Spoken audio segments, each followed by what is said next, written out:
Сәлем, бүгін өтетін тақырыбымыз менің отбасым. Мына сөздерді есіңде сақта. Ата, әже, әке, ана, ұл, қыз, аға, қарындас, іні, әпке. Ендігі тапсырма. Сөздер мен суреттерді сәйкестендір.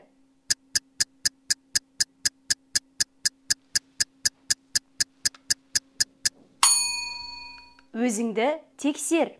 Дұрыс. Бірінші суретте ата, екінші суретте әже, үшінші суретте әке, төртінші суретте ана, бесінші суретте іні, алтыншы суретте әпке. Мәтінді мұқият тыңда. Сәлем, менің атым Жансая.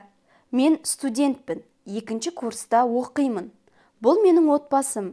Әкемнің аты Бауыржан, ол заңгер, ал анамның аты Ғайни, ол мұғалім. Менің атам мен әжем бар. Атамның аты Жалғас, әжемнің аты Гаухар. Олар дәрігерлер. Менің әпкем мен інім бар. Әпкемнің аты Гүлім, ал ол 4-ші курста журналистика мамандығында оқиды. Ал інімнің аты Ерлік, ол 8-ші сынып оқушысы. Ендігі тапсырма.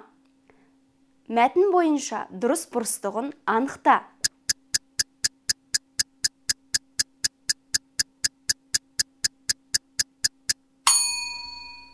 Өзіңді тексер. Жансаяның ағасы бар. Қате. Жансаяның анасы мұғалім. Дұрыс. Жансаяның атасы мен әжесі дәрігер. Дұрыс. Жансаяның әпкесі 2-ші курста оқиды. Қате. Енді мына нәрсені есіңде сақта. Тәуелдік жалғауының көпше түрі. Біздің, сендердің, олардың. Мысалы, біздің атамыз, сендердің аналарың, олардың інісі. Осымен сабағымыз аяқталды.